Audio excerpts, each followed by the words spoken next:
Welcome back. Johnny Stories, Season 5, Episode 6, the only podcast where the interviews are reimagined in illustration. Now, on this episode we have Ty King.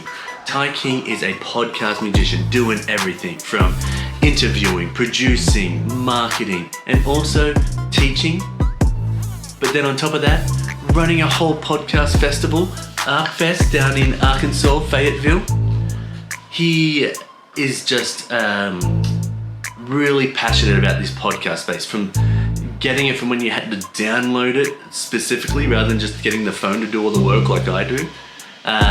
We talk about his favorite comic book superhero, which is an interesting one, and I'd love to hear everyone's take on it because I found it very interesting. But once you find out why, it's because it makes a lot of sense. Now, we also chat about the ins and outs of podcasting, how to get involved in it, how to maintain it, different ways to try and market yourself, what he does as a daytime job as well.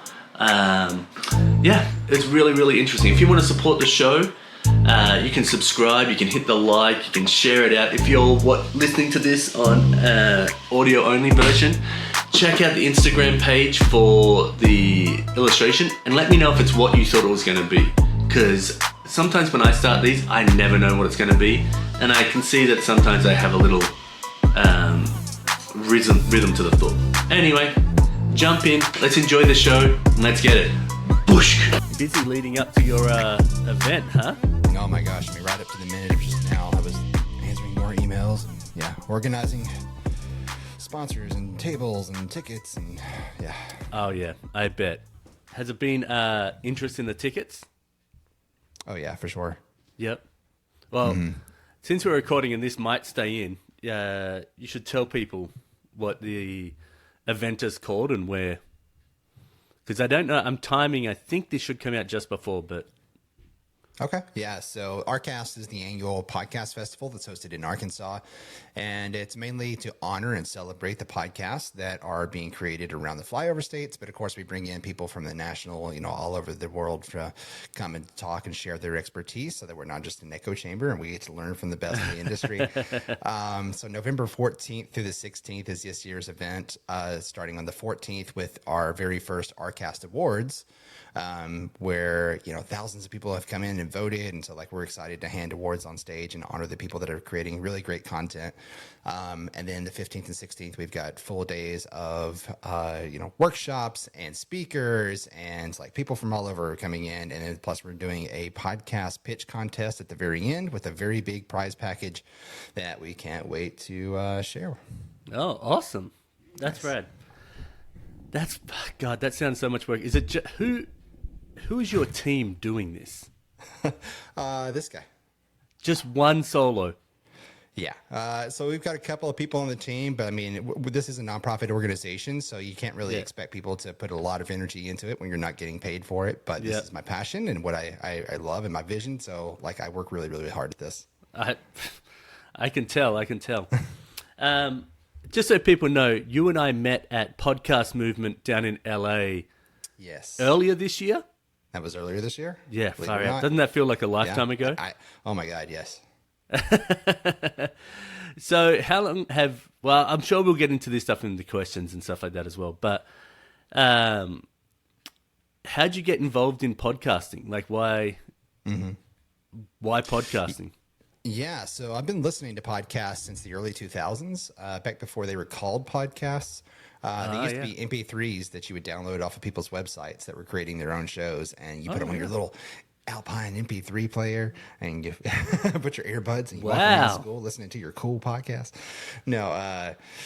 So that, I started listening way back then. And my grandparents were really the ones that kind of hooked me on audio, as a storytelling form, with the War of the Worlds. They had tapes of the original War of the Worlds radio play. Yeah. And of course, old recordings of The Shadow. I don't know if you know what that is. No. Or Twilight Zone. They're basically radio dramas that used to come on back when they were kids, you know what I mean? Yep. And it was that was enthralling, entertainment for them. Yeah.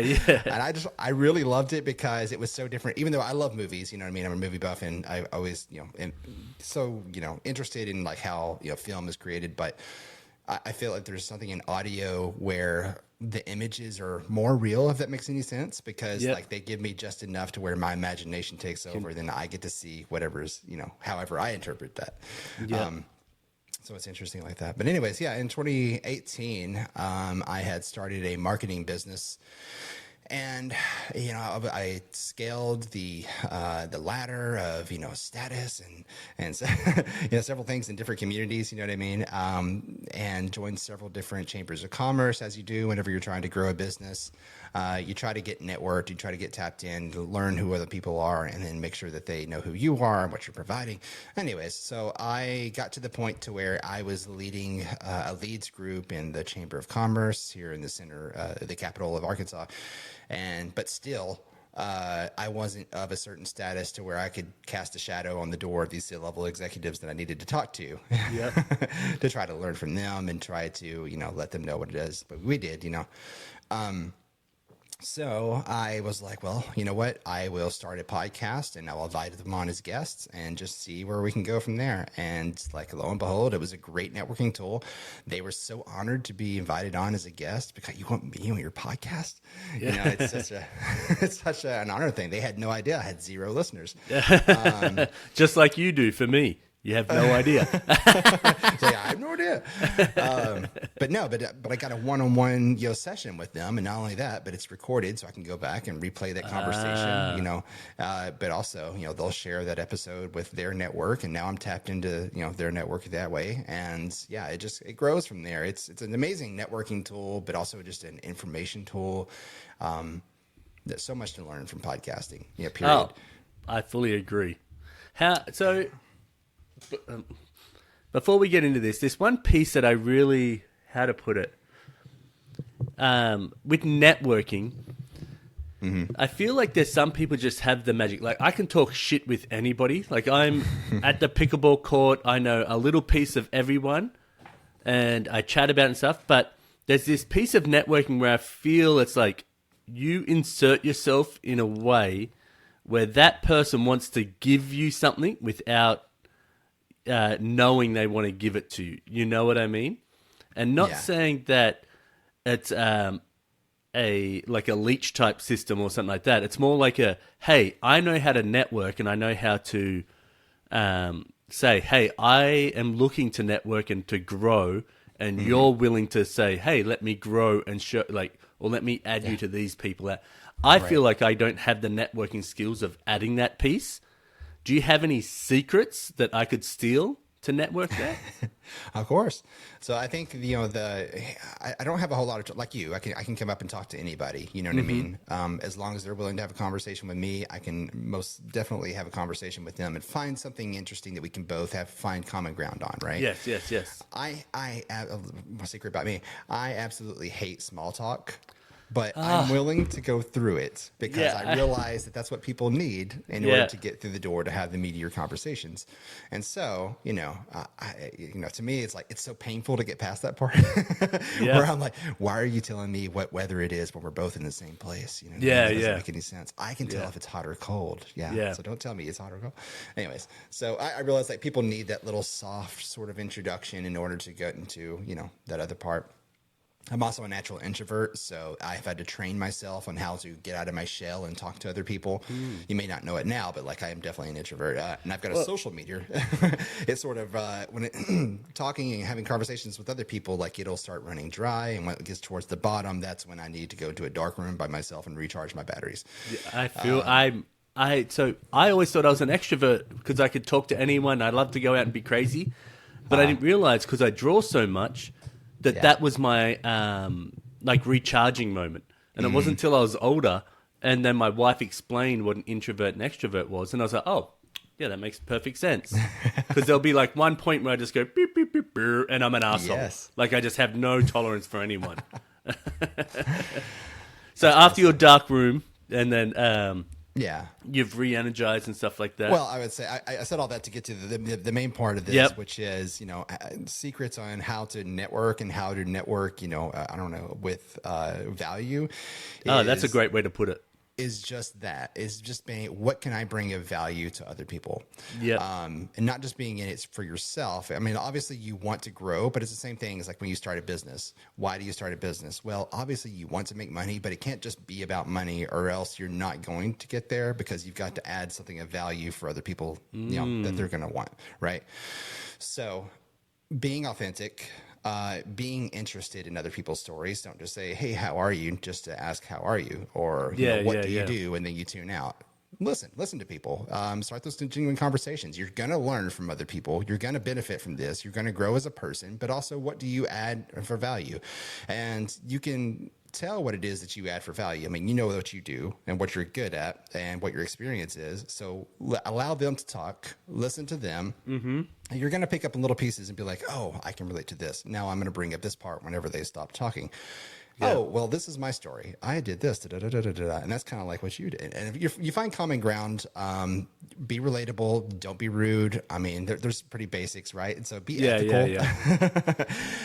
tell small jokes, but not, you know, offensive jokes. And well, I'm fucked. It kind of disarms people, and when they feel like you've given them something of added value, like they feel like they got something from talking to you. Yeah. Then that's when you've built up your connection, because you may go into a room of 50 people, you may talk to all 50 people, but maybe two feel like they really, you know, I'm really glad I talked to that guy. You know what I mean? Yeah. And I'm glad his card, and so I'm going to email him tomorrow, and we'll see how else we can collaborate. Yep. So, I guess the question I have, maybe for people that were either going to your Arkfest, or you had a previous one in September as well, right? Like a podcast movement, or not a podcast movement. I'm getting them confused. You had one that was up in Little Rock, it's right? It's easy to get confused, and I have a problem with thinking this big when I should be thinking this big. So, yeah, we've had several different events. Every year, Arkast looks different, and so we have several different events that lead up to the main event. So starting in September, we had several different things go on. We had a live podcast recording for Halloween on stage at a live theater. We had a little mini Arkast in Little Rock. I mean, we've just do several different workshops and try to help people along in different areas. And so we travel, find a venue, we set up shop, we create an event around it, but it's all leading up to the main event, which is this November 14th through the 16th. Yep. So the question I have is, what would be your tactic is not the right word, but advice for people when they are going into, because when we were at Podcast Movement together, right? It was so many people, everybody there is like on the network, like hunt, you know what I mean? Like, okay, you got a podcast, I got a podcast, oh yeah, cool. Some people like melded, like I was hanging out with the fiction podcast crew, mainly because one of the people I interviewed I knew, and then we were just chatting, and I can chat with anyone instead of having fun. And they were really fun crew. But if I didn't have anyone like that, I would be just going to like random people. How do you say for people to have the confidence to bridge that gap to make those connections? Like, it's hard to just walk up to a random group of people or random person and be like, hey, I've got a podcast, you got a podcast. Even though there's common ground, but you know you're all there for the same sort of thing. So my experience, and I know we met at the Podcast Movement Evolutions in LA. Yep. I went to the one in DC as well. And like that one was even more packed than I bet it was. The one that was in LA. It was crazy. But my philosophy in any kind of networking situation, especially I'm going into a big arena with a lot of people I don't know. I may not know any people here whatsoever. So I sort of look at who is going to be there. Lots of the times these events will have an app or something that goes along with it. Like Swap Card, they use that. See who's going to be there. See who's going to be presenting, and make a list of 2 or 3 people that you want to make sure you go up and you shake their hand and you meet them. But also, leave the possibilities open of meeting other people. I was asked that as soon as I got there, and I was like, well, who's somebody that you want to meet while you're here? And I was like, well, I know a lot of people here now, but I'm going to leave it open to meeting new people that I just haven't even considered, getting to know. But in doing that, I wear shirts. One of my tactics is wearing shirts that have, graphics or something, or it says something that's different than anybody else's thing, or maybe it's an identifier for me of like common grounds for me. So like I had my Arkansas Podcast Collaborative, shirt on quite a few days on. And did it start to smell after a couple of days? I didn't wear it several days in a row. No, I had different shirts that I switched out, but you'd be surprised by how many times I would just be walking through a crowd and then I hear somebody like whisper to the side, "Woo pig." And I'm like, oh, wow. Okay. Yeah. If you don't know. Razorbacks. That's the Razorback thing. Yeah. It turns out that they actually went to University of Arkansas in Fayetteville, and then they moved on and went to somebody else. And I was like, oh, that's great. So there's a lot of connections there. Yeah. The vendors. I think the vendors are a really great place to start as well because they're there to talk. There are people sitting at the tables, and that's what they want is for people to approach them and to talk to them. Really? Oh yeah, for sure. I thought they were just like there because I would walk by those and I'd be like, I'm not going to buy anything. You're not convincing me to buy anything. So I was like, just zoom by them, and I just was like, what am I like? I'm not going to be able to give you anything, and you guys aren't going to be able to get me to like go from Riverside to some other streaming app like StreamYard or whatever. So I'm like, I'm sorry, but you know what I mean? No, I know what you mean, and I could completely understand that. But I mean, the thing is that they're there to market themselves. Whether they make a sale or not, they want to just make it known that their name is there. It's kind of like why people still buy billboards, right? You may not call that number that you pass by, but it's brand recognition, and now you know that they're on the map. Before you didn't know that they existed. So being able to talk to them, finding like that same thing of finding common ground. I do that with all the vendors. Like when I went to Podcast Movement, I ended up getting interviewed by Black Magic Cameras because I just went up and talked to them and told them, I use Black Magic. Yeah. And they were like, hey, would you be willing to sit here and we'll broadcast this live? And so it was so cool. Wow. Yeah. And so, Buzzsprout and a lot of these, podcasting companies like that get out there, and I don't use their services, but I can for sure have great conversations with them and then tell them what I'm doing, and then they're like, oh, who you need to talk to is this person, and they'll give me a contact for somebody else. I'm like, okay, great, this is how we do it. Oh, I actually use Buzzsprout, so if they're there and they want to interview me, let's do it, Buzzsprout. Yeah. All right, let's get into questions. I'm sure we're going to tap into a couple of these before, but I've got 10 questions that I asked for this, and then okay. As you know, I'll do an illustration not now because I'm not that talented, but at the end of it, I'll do an illustration that I can think of and bring to life together. Okay? Gotcha. All right. We got TI here, and we're going to ask 10 questions, and we got Cybertruck, yay or nay? What is it? Cybertruck, yay or nay? Nay. Nay? Ah, man, everyone hates it. I love it. I can't stand Elon Musk. Can't stand him. But the Cybertruck, like I love it. Something if I can't so take it different. through a car wash. Why do I want it? Yeah, no, I just think it's so different looking. I'm in. But I can understand why people don't like it as well. Like, it's so different. What do you do to pay the bills? I own a marketing company, so we build lots of websites and produce podcasts, and so that sort of provides my bills and plus pays a lot of the things for the nonprofit. Oh, wow. Okay. So if you have a marketing business, do you have certain tiers or certain, like, hey, we're going to build you a website because you're a small store and you need like a Squarespace website, but we can build it out and design it, take photos, and then do you have like marketing where you're like, hey, now to get people to come to that website, we're going to build out some social media tools, or build them out and say like, here's your Instagram and that, and then here's the strategy. Yeah, I was, trying to be upfront and be like, okay, we don't need to just plan. If you want a website because you think that you need a website because you never had one and everybody else has one, that's great. That's a step forward, but you need to understand like how marketing online works. You know what I mean? Like, that's a great place. Just because you build a brick and mortar doesn't mean that everybody's going to come stop at your brick and mortar, right? Yep. The same thing with the website. It sits on a lot of digital, there's digital real estate out there. So now you have your house, which is your website, but like, how are you going to get people to come there? Well, there's so many different different avenues to do that. And one way is, of course, Instagram, Facebook, LinkedIn. Those are kind of the three that we always do. We sort of don't do the text only, like the X or the Threads. You know what I mean? I know those are pretty popular, but like if it doesn't make sense for your business, then you don't waste your time there. You know what I mean? Yeah. So yeah, and building that out, if they need videos done, if they need photos done, which I always recommend, we always do our own because I hate stock footage and I hate I hate stock images. So I'd rather take an original image, and original footage of the business itself and put it together. But yeah, we worked with a lot of nonprofit organizations too. We've been blessed in that area. So, being able to be kind of selective with the clients that we take on, because a nonprofit will get a grant for a certain amount of marketing, and then we help them with that, and we know that our work is going into something that's also giving back to the community and it's doing good. Like we're paying, everything's getting paid forward, so everybody wins in that situation. Yeah. So when you're doing something for a nonprofit, and let's say it's something that you're really passionate about, or you see that's a really good cause, is it hard for you to go like, hey, here's your budget for, let's say, I'm just throwing a dumb number out there, like $5,000, which means nothing really. And I used to work at Nintendo, and the amount that we would spend on like a 5-page website was ridiculous. So, but that's Nintendo.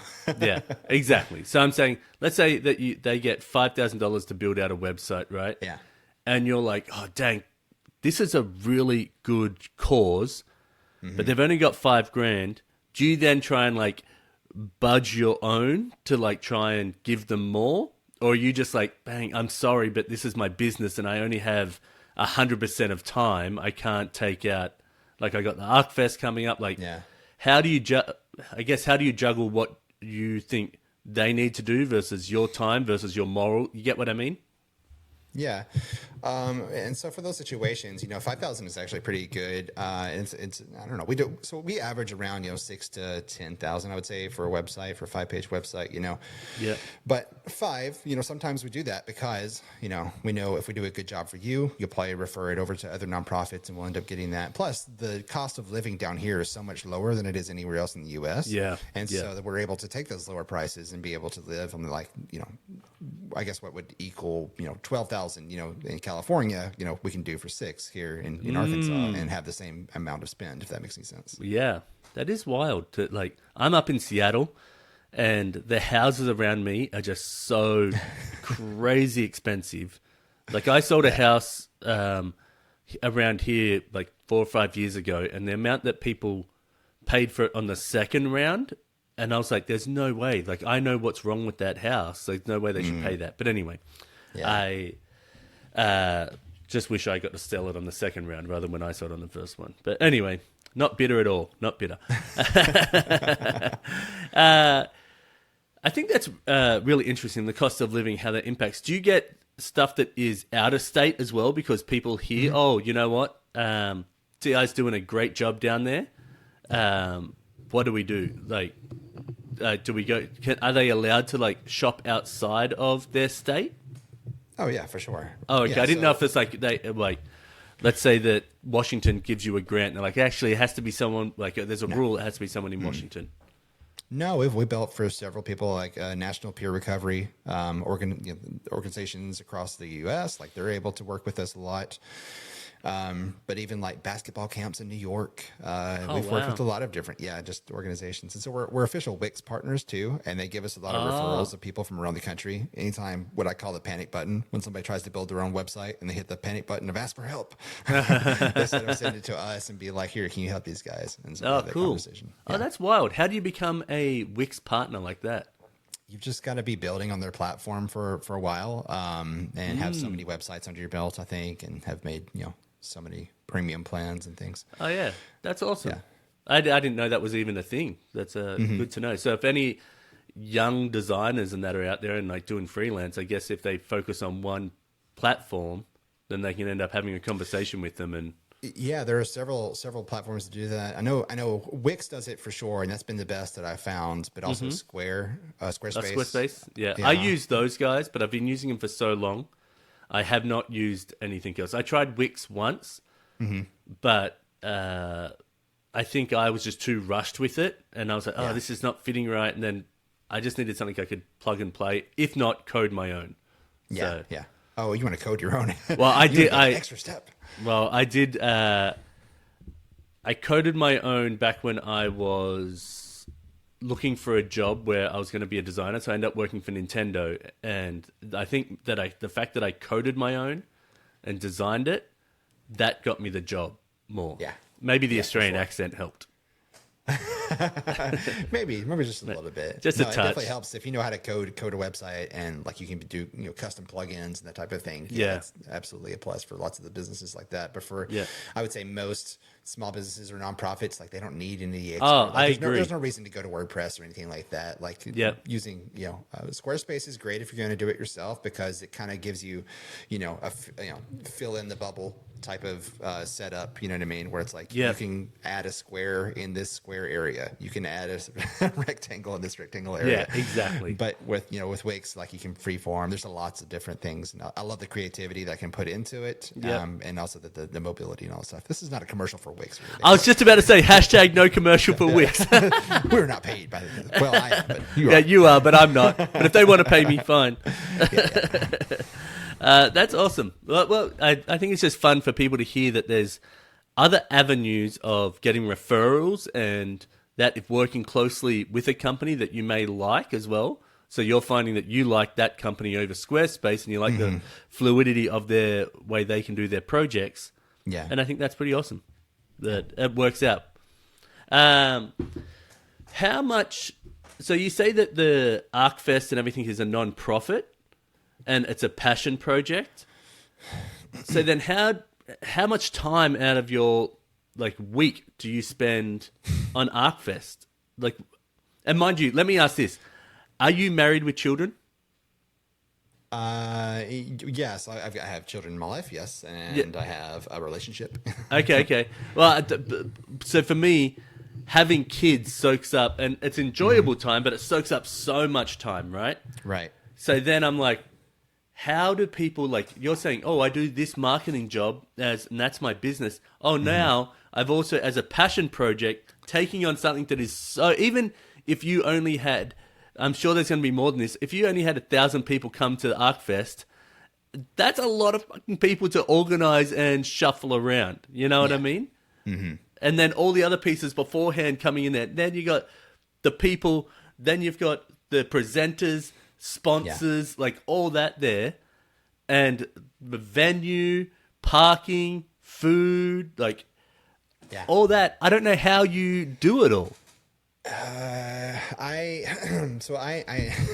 don't overplan things, I guess to say. I have a loose structure of the way the things are going to go. So the food and all that stuff, obviously we have to have that planned ahead of time. But in the parking and all that stuff. But when I choose the venues, I'm sort of selective in how all that stuff is kind of already handled. Yep. And so the venue we're going to, they have their own staff that'll help with a lot of different things. But yeah. Okay. Down where are you holding it?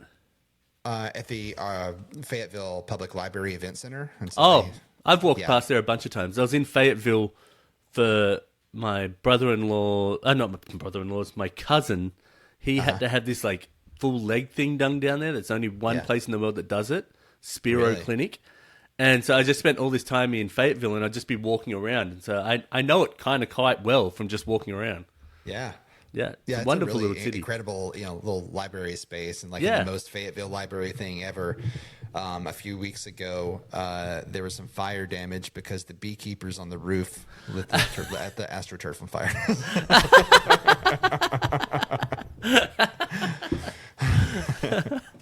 Was there any bee casualties? That's all we care about. I don't think so. I think they were smart enough to get out of there. They're like, oh shit, this is too hot to handle. Let's go. Yeah, exactly. Right. That's funny. So, but no, so putting so much hours and time into this, and a lot of the times, these things go hand in hand. There's lots of times when they don't, but there's obviously, because we're already producing some other podcasts, we get to do, double up on duties with certain things. Yeah, it's a lot of time that goes into this. And so, Arkast is the event, but the organization is Arkansas Podcast Collaborative. And so we don't just do that. We also are coaching people on their podcasts. We're also getting free resources for them, or connecting them with, equipment, or setting up studios. this Wednesday, I'm going into a junior high, and I'm going to go teach junior high school junior high school students how to podcast for 3 different periods. Oh, wow. Yeah. And so I get to sort of do those fun things and sort of grow, the industry of podcasting around the flyover states, which I really love. But another thing we do is, help connect, grants to podcasters so that they can get a grant to get their podcast projects up in the air. Okay, hang on. Let me step back. The question I had before is, if you're growing more podcasters, are you oversaturating the market that feels oversaturated at all now? Do you feel like you're like, not that I feel like that's a thing. I just feel like, I guess I want your view on how the podcast market is going. Because it feels like every celebrity is like, oh, I feel like I've got a podcast and I can get celebrities on. And that's really easy to grow. You know what I mean? Mm-hmm. Here's what I'm seeing when I'm predicting. Okay, this is just me, just looking at numbers. So the top paid podcaster, number 1, of course, is Joe Rogan. Number 2, there's a drop off between him and Alex Cooper with Call Her Daddy. Call Her Daddy, yep. And then there's a huge drop off from her to the third. Okay, so there's so many different podcasts that are being produced. And yes, a lot of celebrities make their own. And every time HBO makes a new show, they have an accompanying podcast that goes along with it, like The Penguin that just came out. Yeah. But there are so many independent podcasters across the country that are creating amazing things that have yet to be discovered. And listenership is growing 20% worldwide every year for podcasts, to the point that over half of the population that is on the internet, which is most of us, are listening to at least 2 podcasts a month. Right. So with that trajectory, if we continue on this trend, this is even before, COVID happened. So like in 2019, this is when this started, 20%, 20%, 20%, 20%, 20%. And so like it's increasingly, this is a $1 billion industry. The third most popular medium is created in the world. YouTube just overtook every other podcast platform out there this past 3 weeks for the first time ever. Like they're usually number 3 on the podcast platforms. It's usually Apple and Spotify. Those two like switch places all the time. And then YouTube has been number 3, but they just took over as number 1. What? So yeah, I know. That just blows my mind because, most people, which is a completely different, demographic than that's watching YouTube videos than are listening to podcasts. I mean, I do both, but the Venn diagram, you know what I mean? Yeah. So I predict that these independent creators are inevitably going to be discovered by these other, media companies that are trying to branch out into podcasting. It's so much easier to reach out to someone who's already creating great content and sign them on than it is to just start something from scratch with people that don't technically know what they're doing. And so, when they want to take a bet on a sure thing. And so if somebody has built up their own following and they're just like, okay, well, we'll just put more money behind this and build you up on a bigger platform. I think that's going to be the next thing that comes. And so, when you say the oversaturation, there's plenty of podcasts that are being put out there, and like we're always, being told, subscribe to my podcast or check out the podcast here. Here's the QR code. Yeah, there is that, but a lot of these independent shows have a huge following because I think they're authentic, they're real, and like they obviously connect and they add value to the people that are listening to it. Yeah. I love that because I feel like I want to be discovered and I want to be. And that's very possible. Yeah. Well, fingers crossed. Whose dick do I have to suck to get this done is what I'm saying. Let's go, Harvey Weinstein. All right. So when you're teaching these young kids and stuff like that, are you teaching the actual process of from the get-go, like this is how you turn a mic on? Or are you like, hey, you guys are technically savvy enough. This is how we structure a story. This is how or all of the above, everything in between. Yeah, it's sort of all of the above, and it depends on where they're at. I always go over the basics just in case, but for like going into this junior high, like they are starting from zero. There may be some kids in there that understand. They've used like CapCut or something like that to make a TikTok video. You know what I mean? So they understand a little bit about editing audio and video. Yes, exactly right. But they asked that I bring in my mobile, podcast, equipment to bring in there. So I'll bring. What do you use?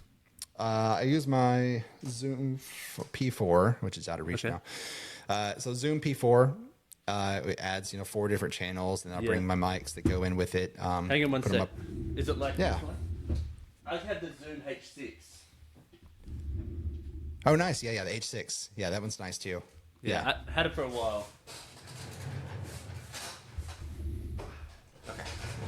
So yeah, here's the Oh Zoom yeah, P4. look at that. That's what I've been using. And I mean, they're fairly cheap. You can get them on Amazon for like $150. But man, the audio Wow. on these are awesome. Yeah. And they're so like mobile and also not sponsored by Zoom. But if they want to pay us, But if they want to, this is a great time. Pick up Matty and sponsor his podcast. But no, I'll bring that in there, and I'll bring 4 mics and my computer, and then I'll show them how to capture the audio, but also how to conduct an interview and how to capture your intro, your outro, the meaty portion in the between, and then we'll go to the computer, and then we'll pull those audio files in there, and I'll show them how to edit it on we'll start on a no budget, you know what I mean? Audacity or using something like free that. software, exactly right. yeah. So whether it's Riverside or whatever, So- we'll bring them in to start editing. Question on that. Yeah. What's your if someone is going to go and edit theirs for free, would you choose Audacity to edit a audio podcast for free? Is that If it's strictly audio, just strictly audio? probably, yeah. Okay. If you're going to do a paid one, what would you choose as a paid editing software?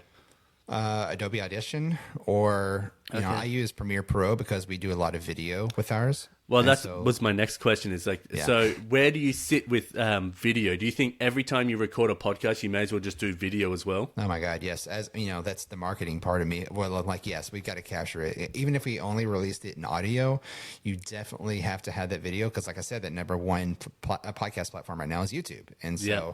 you've got to have the video portion. Even if you don't upload the entire episode as a video, like having those little 60-second Clips? little cuts Yeah. that you can, yes, exactly right, those shorts Yeah. that you can upload. That's the number one way that people are discovering podcasts, because your episode may have 16 views, but then you throw up some shorts and like they'll get 500, 1,000, 2,000 views, and then Yeah. like you'll start seeing your actual episodes rise in views Yeah. too. So 2 questions on that. Do you use Opus clips to slice down your stuff, or do you do it by hand? It depends. If I want something specific or like with higher quality, I'll do it by hand on Adobe Audition or Adobe Premiere. Premiere? Yep. But I've used Opus Clips before. They're not bad. I've used it's called Video, like Vidyo. I've used that one. Yep. There's lots of them that are like very similar that Yeah. all do the same thing. But also Riverside has a really great AI tool inside of it to where you can just generate AI clips, and it'll think I create a background for it. In what is that? Canva. So I'll make a Canva background, and then just a little window where the video can sit inside of it. But it just Yep. says and download our episodes here and da. Yep. Oh wow. Yeah, I didn't think of that. I do mine Opus, but then I also do like custom shorts as well, where I'll be like, hey, this is me trying to reveal the drawing, or like trying to find stuff. One that I find fun to do. I find it very hard to do stuff that is not fun or creative, and especially even with thumbnails, where I'm like, oh, this boring thumbnail with an arrow is really successful, but I want to have something that has energy, that's showing this and that, and then you're like, sort of thing. So YouTube is a different beast because you can create a thumbnail that looks really great to you and you're really proud of it, but that's not going to be the thing that performs the best. They Yep. want simplified and just really watered down and dumb. I think like a lot of these things do look very, very similar, but I mean like psychologically, when you look at it, those big yellow arrows draw the eye in. Yep. And outrageous, impact font headlines. You're Yep. not going to believe this. Or Yeah. top 10. This is the worst. Yeah. What did he say? I actually hate that clickbait stuff. I do too. And I'm like, I really don't want to put it on my thumbnails because I'm just feeding into it. But at the same time, well, if everyone's doing it, I need to. It's effective. But Yeah, I don't it's really. effective. I don't do that. But I have to fight against it. I think because you know that it's going to work. Yeah. But I also, for me, I think if I do something clickbaity, I'm not doing my guest justice. You get what I mean? Right. Like, even if it's like, they had the most wild summer ever, and they had they were eating a leg off by a shark or whatever, you know what I mean? Yeah. But it's almost like making light of what they went through. You get what I mean? Exploiting them, yeah. Yeah, and so I feel off on that. Not that I feel like most people really care, but I don't know. Just thing that bounce around in my head. Yeah. Okay, we'll get off this after 2 questions. What is the best way you think that people can get into podcasting? And what is the best way to grow a podcast, in your opinions? Yeah, I mean, to get into podcasting, it starts with, there's 4 phases to your podcast. There's you plan, you record, you edit, you post and repeat. That's the 4 phases. And that can be as simple or as complicated as you want it to be. Obviously planning is very, very important. It's saying, what is the name of my show? What am I going to talk about? Who are my, guests that I think that I'm going to have? If I'm going to do it that way, you might be a documentary podcast. You might be a fictional podcast. You might be, a news podcast or something like that. Like the possibilities of what you can create are endless, and it's all completely up to you of what you want to create or how you want to create. You're doing something I've never seen anybody else do. Even since we met, I have still yet to meet anybody doing what you're doing. You are flattering me. You're flattering me. Whatever. It's just facts. I wish other people would pick up on that concept, like not pick up the concept, but like go, hey, this is unique. So yeah, for sure. I think it's just getting in front of the right eyes. But I think so as well. So like being able to, the barrier to entry to creating a podcast has never been lower.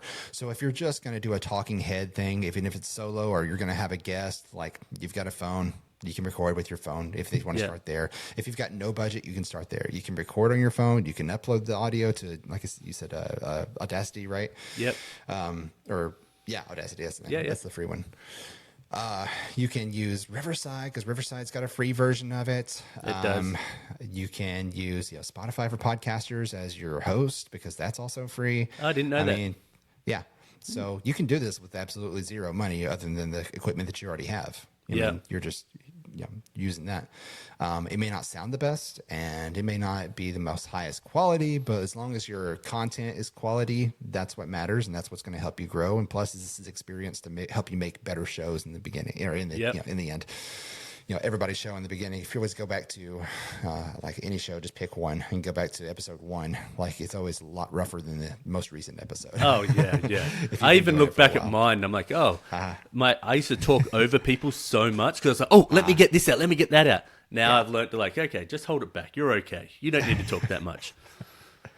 No, exactly. And on the growth, like I said, the number one way people are discovering podcasts is through, YouTube Shorts, which, that can benefit you because you can not only do on YouTube, you can put them on as, clips on Facebook Reels is what they call them. Yep. Facebook and Instagram, and then also as TikToks. And so, would you recommend doing any of the paid promotions through Facebook or YouTube or anything like that?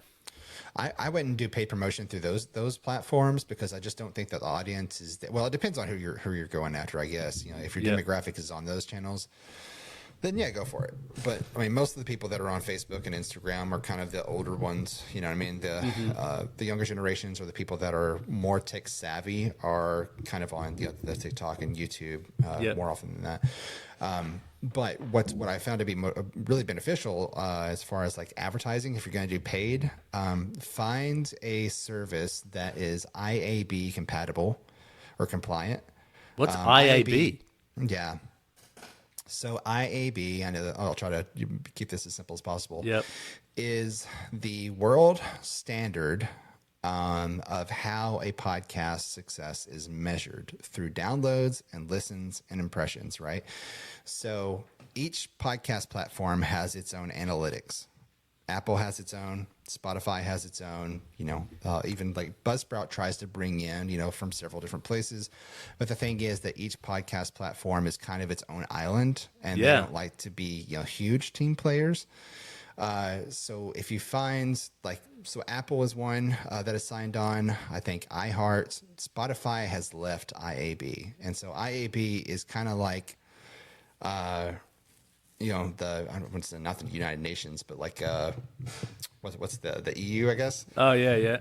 Yeah, and so it's kind of like that. But Spotify made a Brexit.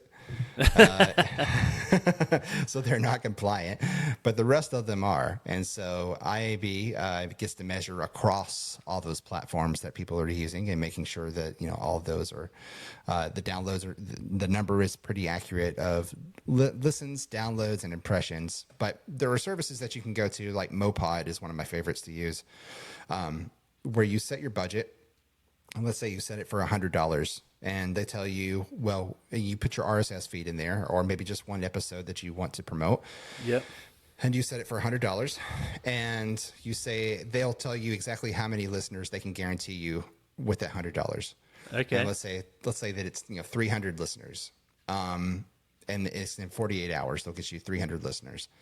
So you pay it, you get your report back in 48 hours. And every time I've done that, it's been over delivered. Like I've gotten over the amount that they promised that they would give me.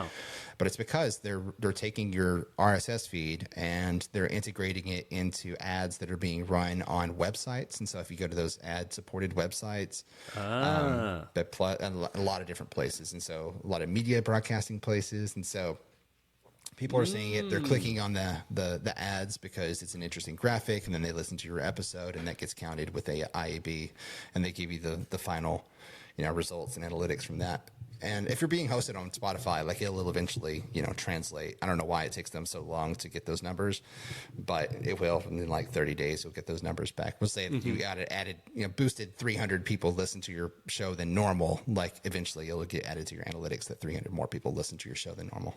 Okay. I like that. That's good. I did not know that at all. I heard of Mopod, but I didn't realize it was that type of thing. All right. Yeah. That's good to know.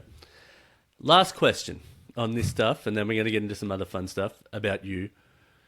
So with my podcast, I do an illustration at the end of it. I put it on YouTube, but also having the audio version of that. What would you say I do to promote the illustration portion of it through the audio piece? Because I feel like if people go through the YouTube, they know what's sort of happening. They know, if I wanted to, I can get this through whatever print-on-demand T-shirt company that I put it up on TeePublic or Redbubble. But on an audio pod, what would you do to transition them to actually seeing the illustration? That's tough. I don't know, because that's a different demographic, right? If they're only listening to audio, I mean, they have to get to your episode somehow, and so they're not navigating their phone through audio only, right? So well, most people aren't. I'll say the majority of people are clicking on your thumbnails, and so I change the thumbnail every week. Like okay. I have the core branding, and then I have the guest, the guest, and then I have the illustration in there. So every week they'll get to see what it sort of is. And now sometimes I don't know whether to hide that illustration, like the silhouette with a question mark, and be like, what's it going to be, to play off that? Or if I'm giving too much, like giving the milk away before the cow before the milk, or whatever that saying is. I think you're establishing your particular style, though. I think you shouldn't hide it. Like the more people see that, like, oh, that's Matty. I know that. I know that style. Oh yeah. But you're building that out, and so it's good that you're already switching out the thumbnails. Are you doing any kind of Patreon membership for anybody where they can get their own drawings? No, I don't think I have enough interactive audience that would want to yet. And I don't want to ask for anything that would be like me asking for something where I feel like I can't deliver enough. Do you get what I mean? Okay. Like where it's like someone like, oh, here's $10 a month, and I'm like, I can give you the illustration, like, but I don't think there's enough of an audience there quite yet that we converse back and forth. You know what I mean? Other than people that I've either had guests on, or that that have somehow like know me through something. There's only a couple that sort of, oh, that was a great episode here or there, but no, not many random people. Okay. Yeah. I mean, other than having that system in place where, if people do start listening to your show, all of a sudden you have a pickup and you say, hey, you can support me by going to the Patreon at this address, you know what I mean? Or having it tied into your website, where people can pay a membership fee, and then like you give them an original drawing or whatever it is you want to do, or maybe a special drawing just for the members of that group, or a small episode. I mean, it's just most in my experience, what I've seen from people, when they go to Patreon, it's not because it's not like going into a store, right? You go into a store because you need a bag of chips, and so you grab your bag of chips, you go to the counter, you make your exchange, and then you take them home. And so it's not the same thing with Patreon, where it's people are going to Patreon because they understand that you have to make money, and that the content that you make they enjoy, and so they want to support you. Okay. It doesn't matter. They're getting something back in value, yes, but there's not a direct one-to-one exchange. You know what I mean? Okay. They just want to make sure that you're being provided for so that you can keep creating the thing that they like consuming. So the guilt that I feel is you're saying for asking for that stuff, I shouldn't feel. Right. Okay, cool. I'll try and swallow that. All right, let's get into some fun stuff about you. Not that wasn't fun, but I felt like I was getting more out of that than anyone else. Boring stuff out of the way. Which fictional character is your favorite? Favorite fictional character? Oh my gosh. Are we talking like movies or books? Or Whatever you video want. Games or No, what it could be. I know the broad spectrum, and I'm terrible at answering these questions myself. So that's what mood am I in? I get it. So we'll just say, for right now, because I'm sure that changes a lot with me, I'll say Hawkeye, the most controversial Avenger. Everybody's least favorite Avenger is my favorite. How? Is it because this is, I'm just going to guess, so don't say anything. Is it because he has no superpowers and he still stands there with the rest of them? Absolutely. Okay. I can understand that. I think it's his outfit that everyone's like, really? You've got no sleeves on? You're just like, hey, let me just get out there with no sleeves? No.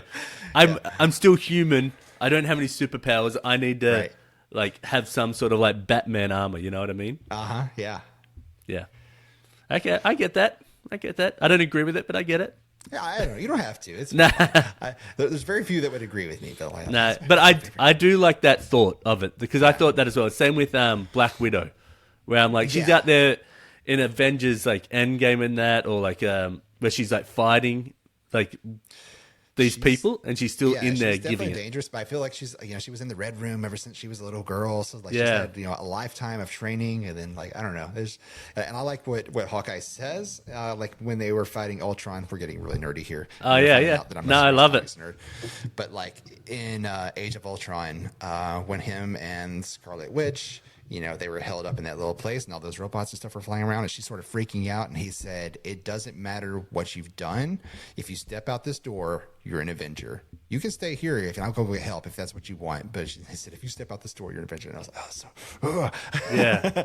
It's get over your past, stop thinking you're not good enough, and just put everything that you have to, in this effort of, doing good and trying to help and make a difference in the world. Yeah, I didn't even think of that part at all, but that's such a good line in there. Yeah, really good. Yeah. I really love all the superhero movies and that. Obviously we've had highs and lows in this. What do you think of what do you think of the Deadpool Wolverine? Oh my God, I loved it. So I saw that in Dallas, and so I went to Dallas to go watch it because that was the nearest 40X theater. You ever been to a 40X? No, I don't even think I've ever heard of a 40X theater. Oh my God, 40X theaters are the best. And so you're basically on a roller coaster ride while you're watching the movie. Oh, 4DX? 4D? 4DX. Yeah. Oh, I thought you were saying 40, 410. No, And I was like, oh, no. The 40X with the chairs, and then don't they have the smells and stuff like that? Yes. Oh, yeah. And it rocks you, and they, there from the beginning, the intro, you know what I mean, where he's fighting the TVA agents, and from the first time he cuts into one, they spray you with water in the face and stuff. Oh no way! Warm water goes in your face. I see what we're doing here, but you're constantly getting punched in the back and getting rocked around every time. That's wild. Going to your face. Oh, it's so fun, and it was in 3D as well. So that was the prime way to go witness that movie. Yep. That was what he's done with that character and the leaking of that footage to get these movies out. Oh my God, he's genius. He's the marketing genius of all time. Oh God, I promise you. Yeah, with the Wrexham and all that sort of stuff. Yes, far out, incredible. All right, what outside of podcasting, what do you do for fun? How do you like let steam off? I like creating stuff mostly, and so I'm a sort of Renaissance artist, I guess you'd say. I love playing guitar and singing. Oh wow, yeah. And what type of music? I like taking like heavier, more progressive, like punk rock type of songs. Yeah. And then making my own more chilled out acoustic type of thing. Oh, but not cool. like a kumbaya, but more of like raw emotional thing. Yeah. So there's that. I love making things from my 3D printer and printing those. Oh wow. Do you do the 3D modeling yourself? A lot of the times, yeah. So Oh, wow. I'll escape them and stuff. But I mean, like, just making little things that make life easier. There's my little phone stand I made. You know what I mean? Where I can just prop up my phone. Did you download that or did you design that? No, I downloaded that one and just printed it off. But yeah, I make stuff all the time for my cameras. If I need a extra cold shoe mount or something like that. Yeah. Oh, that's cool. It's one of those things that I would love to learn. And I almost like, if I was better at scheduling, I'd be like 4 days podcast stuff and like normal stuff. And then Friday is a full like either 3D or 2D animation or whatever I want to do. Yeah. So, but I'm too sporadic. Like right now I'm working on a tongue painting series and I've finished one. I have one that I sit there and I paint at night and I do. So it's a little bit all over the show. Did you say a tongue painting series? It's so dumb. I really enjoy it. So it's a mouth. The mouth is. I'll send you a picture after this, but so you get a full concept. Maybe if I remember, I'll pop it one right here. But it's a cartoon mouth, and it has multiple tongues come out of the mouth. Okay. And then the tongues are sort of intertwined in each other, and then there's like drool on them. And I know it seems so stupid, but it's meant to like represent of this feeling of like. Some might feel uncomfortable because they're like intertwined and you're like, oh, I'm sort of viewing something I shouldn't. Right. Some are like, oh, like the one I'm doing now is called My First French Kiss, and it's got it looks like a French flag behind it. It wasn't super intended to be that way. But then it's got this one tongue coming out really sharp and then the other one like spiraling around it. And like most people's first kiss aren't the like intended first kiss. It's meant to be all like beautiful. My first kiss, like I think we were both open mouth and just like having a sword fight with tongues, you know what I mean? And so that's the sort of like it's meant to feel like that. The one I did before is like there's 3 tongues intertwined. It's meant to be this like mess of tongues, like a mess of words type thing. So I don't know. That's just something that was in my head. Yeah. It's been in my head for years and I'm like, you know what? Fuck it. Let's just get it and paint it and let's get it out of there. That's awesome. Yeah, so I'm going to do a whole series on this. I mean, interesting right off the bat. Yeah. Even when I had no idea what you were talking about. You said tongue paintings. On what? Yeah. I'm asking people to like poke their tongue out, and I'm doing like just their tongues. No. I had a lot of things like that come in mind. I was like, yeah. Painting his, bite on the tongue. Paint me like your French tongue.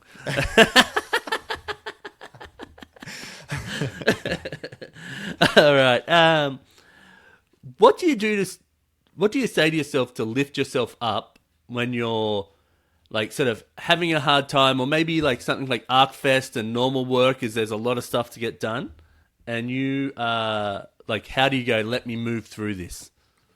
Yeah, I mean, it's easy for me to get overwhelmed with a lot of different things. You know what I mean? Because there's so many plates that are spinning that I'm trying to keep and drop at the same time. You know what I mean? So it's a juggling act for sure. And then, when I don't have help where I need help, you know what I mean? Lots of times it's just like, and then people like, or have expectations of a certain area where I'm like, but I've got all these other things I've got to look at, you know what I mean? And it's like, and so in those moments, I get frustrated, but then I think about, you know what I mean? You've only got one life to live, and this is why I'm doing this anyway.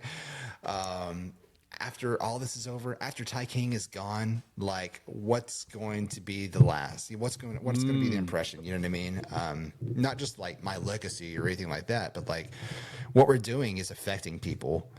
When we're honoring people in these award shows, or when we're giving, large amounts of grant money to people so they can start their dream, podcast, so they can get, I mean, this is helping people's lives. It's improving them.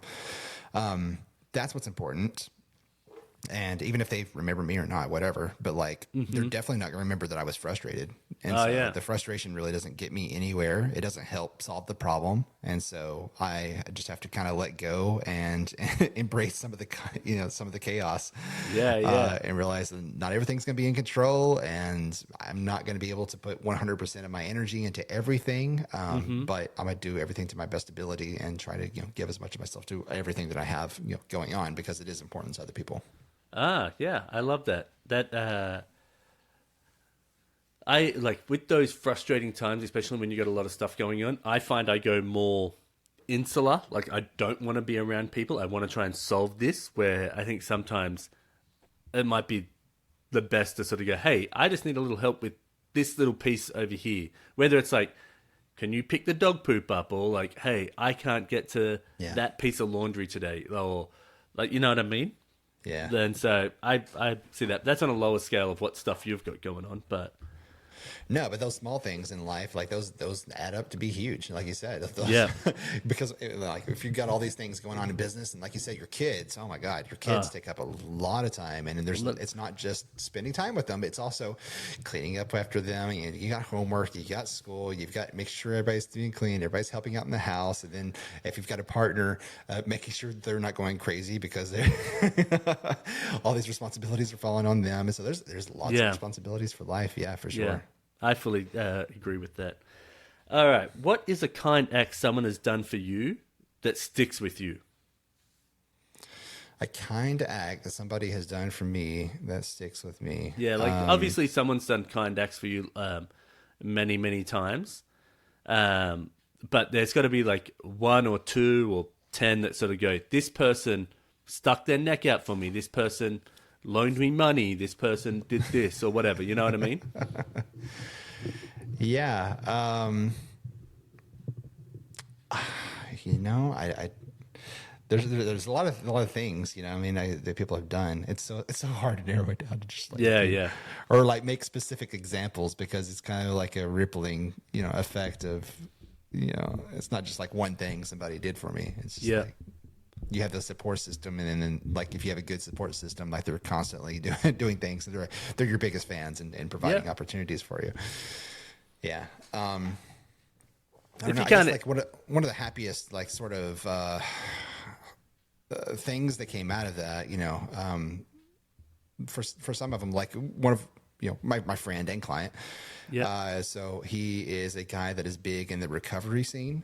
It's like people that have been through, substance abuse and that type of stuff. And so I've never been there. I don't know what that's like. Yeah, me neither. But he brought me in to, sort of record these guys' stories. And so it's kind of like they're eager to talk about it, but at the same time, you're kind of asking people to sort of, go through a very traumatic time in their life again, over in their mind. Right. So you're talking about like, what was that like for you, and what made you come out of it? And, like we said before, you don't want to be sort of mining their story just for, grabbing content and putting it out there and exploiting. So I guess, for them trusting me enough to be able to handle their story and be able to put it together in an ethical way, like that kind of seems like I don't know, a kind act towards me. That's what I count it as.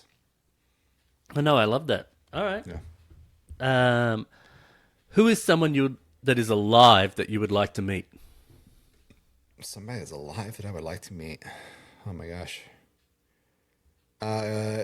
Probably Daniel Zakruski. This is kind of... Hang on. I know one person called Dangles, and that's a friend of mine back in Australia. And the reason he's called Dangles is you know him? No. Who's this Dangles guy? Daniel. Oh, so Daniel. Oh, Daniel. I thought you said Dangles. Yeah.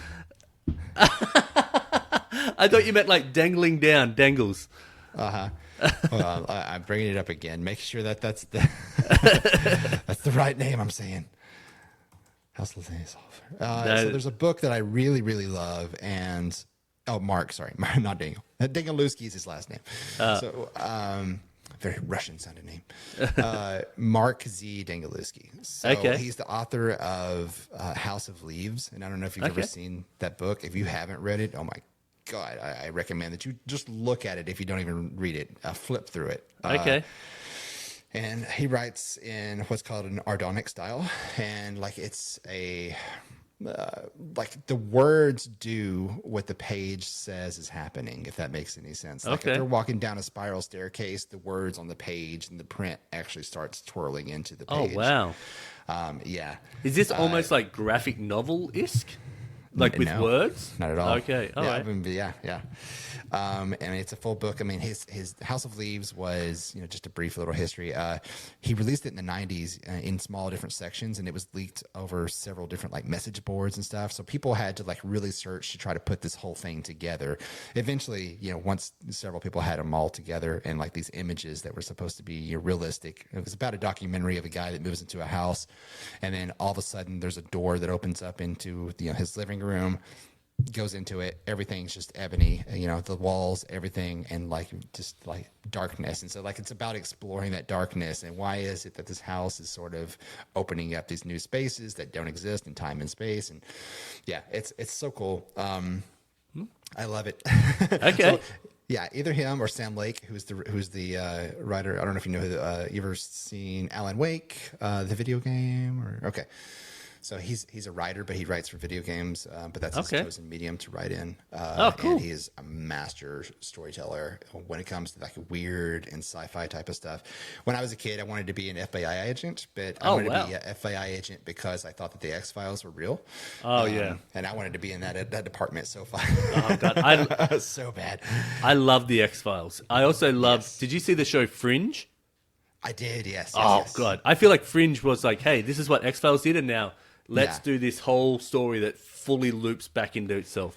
Oh yeah, so definitely along the same lines as Alan Wake and Control and the whole Remedy, that whole publisher, and so like he writes all that stuff and ties it all together. But yeah, those are two people I'd like to meet. Oh, that's awesome. Well, if they ever hear this, go meet Ty. That'd be great. Yeah. All right. When's the last time you rode a bike? Rode a bike, stationary bike or a bike on wheels? Whatever you want, a big guy. Oh, stationary, probably 2 days ago because I go to the gym a lot. So like, do you? You do look. Yeah. You do look buff. Hang on, let me see if I can buff. All right. What about a non-stationary bike? Probably 3 years ago, maybe. Oh wow! I would say, yeah. I'm always on foot. I always like walking, and so like. There are times when I just have to drop everything and just go walk and go explore. I think that's my favorite thing to do is just go find out something new that I haven't seen, whether it's in my hometown or whatever, or where I'm at. That's how I love to explore new cities, to be honest. Yeah, same here. So I did that when I was in LA, but I did it even more when I was in DC this year. And I went around and saw like the Washington Monument, and the reflecting pool and all that stuff. But like after a while, all those monuments and stuff, they all start looking the same. And so I was like, I could go find something away from the touristy parts. And I went walking through Georgetown, and oh my God, it was beautiful through there. And it was awesome. I found like this nature trail that came off of these old, the houses that had been there for hundreds of years, and came up and then went to the National Zoo. And it was so fun. Oh, wow. I've been to DC once, but it was like we had to get a train from there to New York, and ended up having a pizza with a meatball, and I got super sick from it. Like I was throwing up on the train, and I was like, what? Yeah, it was. These people were like, "This is the best," and it was like I was like so sick after it. But anyway, but I loved it when we would go through there. I was like, "Oh dang, looks way better than what you see in like shows or like when." People were like, I know a couple of people that live there, and they'd send photos, and it's like, oh, business district, that. And we're driving through, and I'm like, massive monument over there. I was like, there's a lot of history here. So I think I'd love to go there. I do love seeing like, if I can explore, so riding the electric bikes around, so I'm not like exhausted. I know that sounds super weak, and maybe that's why I'm not as buff as you are, but like cruising around and being able to be like, hey, I can sort of soak this in, but I can cover more distance. You know what I mean? Mm-hmm. Yeah. I haven't done it in a new city, but I think that's something I would love to do if that was available, because you can just cover so much ground. For sure. I've got this idea in my head, and I think I might eventually do it, of having, this kind of backpack fitted to where I can walk around, on foot, keep doing that, but also have like a foldable electric, like scooter or moped or something like that. I can just put it in there, you know what I mean? And that can cover more ground once I start getting tired and being able to support more. Yeah. So I don't know. That's just an idea I've had for a while. There's those, what's it called? The little suitcase ones that you can do. But I feel like then you're like carrying a suitcase around. You're like, great, now I'm tired because I'm carrying this thing around. Unless it's on wheels too, yeah. Yeah, exactly. Okay, last 2 questions, and then you can get back to all your stresses of getting the Arkfest sorted out. Thank you. Yeah. What are 3 things that you were grateful for? Support system. Oh, yeah, good one. For sure. Whether it's family or friends or people that have allowed me or you've allowed me to come on here and talk about what we're doing, which is awesome. Oh, I'm stoked to have you on. I'm thankful for opportunities that open up that, aren't obvious. You know what I mean? Like you would never know unless you start knocking on doors and just trying to add value to where you can. And then those things sort of just open up for you. But yeah, so there's those 2, and probably just my health right now that I'm still able to keep going. I'm almost 40, and boo! I'm like 44 coming up this year. Look at all these grays. Look at these crow's feet. I see. Really I've got them too. You can't see them as well, but they're in there. Oh yeah, but mine's like a whole like white patch. Like that's deep in there. You've got all your hair though. That's the thing. Yeah, I will say that there is a little grey patch coming here that's kind of like rogue. Kind of like if that goes in like that, I'd be so stoked. For sure. Yeah. Just a little streak right there. Yeah, exactly. Yeah. All right, so that's the 3. Last question for you. Yes. Okay. You have to wear a shirt for a year with a slogan on it. What does it say? Riverside?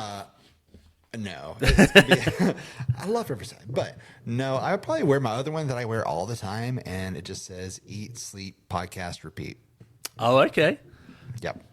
Is there anything that you would make up that you would want other people to read? That would make up. What do you mean? Yeah, like a saying that you would have. So I feel like eat, sleep, podcast, repeat. You can get that off Redbubble. What would it? So we got those. I would say mine would say podcasters are artists too. Oh, okay. I like that. I've had that argument with a lot of different arts organizations about why they're not giving grants to podcasters. Because they have never considered podcasts to be arts. But if it's going to be a grant that gets given to an art that's an audio form, it's always to musicians. And so if a documentary can be considered an art form, why is podcasting not considered an art form? There's a lot that goes into this, a lot of hard work, a lot of creativity. That makes no sense not to include it. Yeah. So I actually agree with that. One of the things that it sort of brings up, when the pandemic was happening, I was in Australia and I was living there, and so I was listening to a lot of radio, and there's a radio station there called Triple J, and actually on that note they have a whole series on there where artists would do it's called Like a Version, and the artists will cover other artists in different like genres. So they might pick a punk rock thing and they do it like an acoustic, or they do it in electronic. But so if you ever get a chance, look up on YouTube Like a Version. All these crazy popular artists, because it's like the biggest thing they go through, funnel through Australia, is that radio station, Triple J. But on one of the news episodes they have on that, they're talking about how the government was like, okay, we're going to help fund the arts. So then the arts, and it's a big part of our Australian culture, but they're getting left behind. And the argument is that the way the government viewed the arts was that like, oh, we're going to fund ballet, we're going to fund the big orchestra, we're going to fund this. And they would be like, actually, a lot of the money that comes out of all this, like that helps fund tourism or like the finances of this state or whatever, is the concerts that like thousands of people are going to. And so the tax revenue off that and everything, why aren't you funding this? And so their viewpoint, because of the age of the politicians or what they considered arts, was only going towards certain things. So it's funny that as we're talking here, you're like, oh, podcasting's not getting that, but also over there, they weren't getting the recognition, even though they considered the arts, you know? Right. It's a, sort of grandfathered in, view of traditional arts, you know what I mean? But like as technology and as art itself grows and modernizes, we need to, also modernize our views of what is art. Yep. I also think that podcasting's in a growing state where people are kind of like starting to really explore with how it can work and how you can manipulate this and how you can like sort of find new ways, especially with the technology. Like you were referencing those radio shows back then, and they used to have a sound person do that stuff for the sound. You know what I mean? Like they'd tell the story and then the sound person would create a sound on there. They used to do the same thing for cricket. When they used to tell the stories for cricket, they would flick something. Oh, he hit a 6. And then they would flick or like make something. So then, I didn't know that. No, awesome. It's like, well, why would you? Like, how many times have you ever seen any cricket? In the US? Yeah.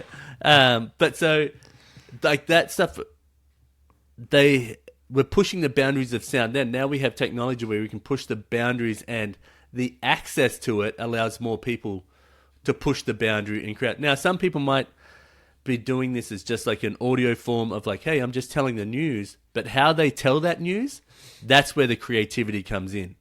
Yeah. Yeah. No, for sure. I agree. All right. Well, Ty. All right. Well, that's it. That's the 10 questions. I hope you had fun. I'll get an illustration off to you in a couple of weeks. And thank you so much. The episode will be out, and we'll see how it goes.